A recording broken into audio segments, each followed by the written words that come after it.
Hey guys, Ron's RC. I've never done a video like this, so it's probably going to be pretty well crap, but we'll see. I'm down here with RCGC in Slovenia. We're going to do some bashing today. Get some upgrades on the car here. It's now kind of it used to be a notorious. Now it's a Kraton Talion combination hybrid. First it was a notorious, then it was a Talnoto, and now it's a Kranoto. The reason it's Kraton now is because, of course, it's got a Kraton body and I got Kraton tires on it. What makes it Italian is I still got Italian body. Oh, big shout out, ARP design. These clips are awesome. They may be kind of ugly, but man, if you lose a clip, you still got the other one. It doesn't fall off. Plus, it protects the body a bit. I mean, with unbreakable, who cares, right? But those are great, and they're hard to lose too. I would recommend getting some bright orange ones or yellow ones. The black ones are pretty easy to lose. Yeah, so we got a M2C Talion chassis, and we got some M2C races. And what I did yesterday for upgrades, probably the biggest upgrade I've done in a long time, I upgraded the turnbuckles. You might be thinking, what the hell?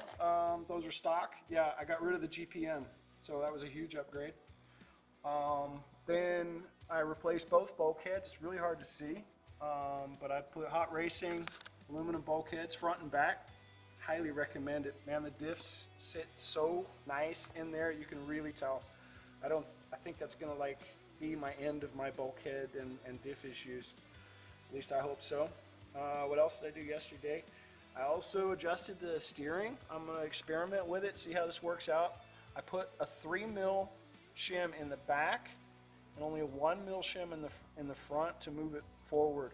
If you need these little shims, you can get them from ALZA-Racing, and probably pretty soon on my shop too, Ron's RC. I'm going to carry those too, so you can make adjustments there. Bringing that forward should give it more rake and let it turn sharper. I was a little disappointed in the turning. The other thing, ARP Austrian Playground sent me an economy servo. I think it's a 32, might be a 36, but I think it's a 32. It's economy servo. I think it's going to be around 25 euro or something like that. But you know, Marcus doesn't want to sell them unless they're good, so we're going to bash them. In the States, there's a lot of guys that like to say that if they can't fix it, it's not broken. Well, with me, if I can't break it, it's already broken. So I'm going to see how long this thing's hold up. I'm sure I'm going to kill it, but I killed a 45 kilo black JX servo in about maybe 10 packs. So we'll see if this can hold up 5 or 6 packs the way I crash and drive, then I'll be happy. It seems to steer really good, you know. Could be a little bit faster, but for the money, you know, I think it's okay. We'll see. I'll do an update on that later and give you a link over there to ARP for that. Yeah, what else I do recently? M2C, emulsion shocks. My car was bouncing like a kangaroo off every jump with the stock system. To be honest, it was probably my fault. I had too much air in the shocks. But now it is just, when this thing jumps and lands, you'll see in the videos later that I'll link to this. And this thing, when it hits the ground, it doesn't matter how you land, it sticks like bubble gum. It is super, super sweet. My only complaint is they tend to leak a little bit, but that's probably my fault. I probably over-tightened them and crushed the seal, or the seal popped inside. Mitch, maybe we can do something there to add a lip on the inside that keeps that seal in place and doesn't let it push inside. That would be really cool, Mitch.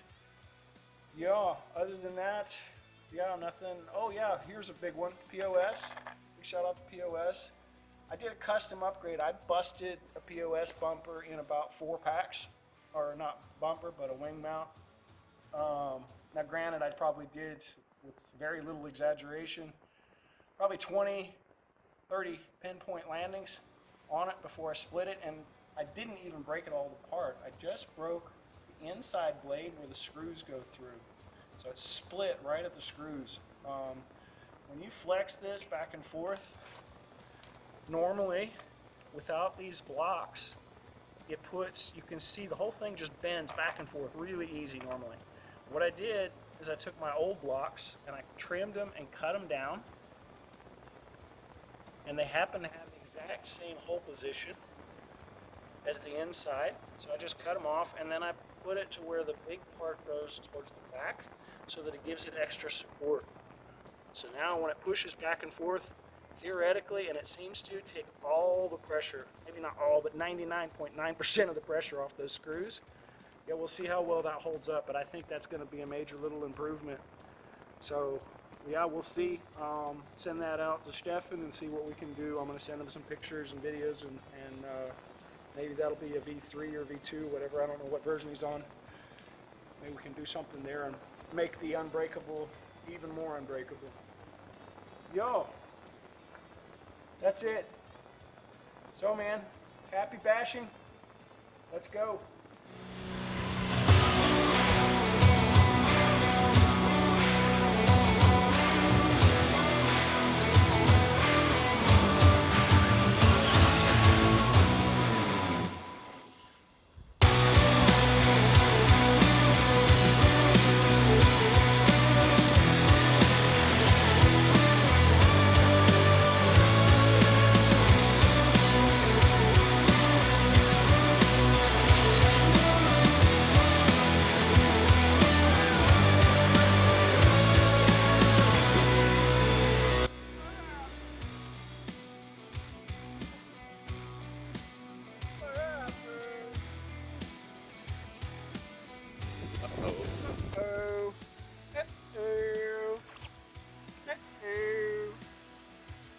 So wait, don't turn off the video.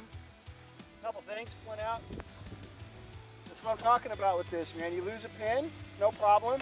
It's still connected. You don't lose your crap. No big deal. Something's really wrong there. So let's see what we did. Pull everything off.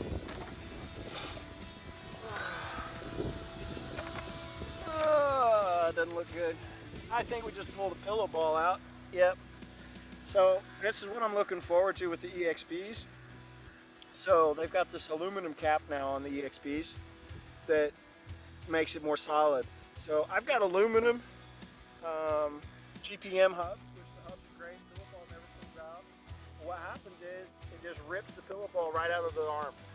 So something's got to give, and in this case it's always the arm. And I gotta say, I'm thinking plastic hubs is a better place to lose. But we're okay. We didn't even lose our washer. Check this out. Isn't that sweet? So we'll screw it back in and make another run.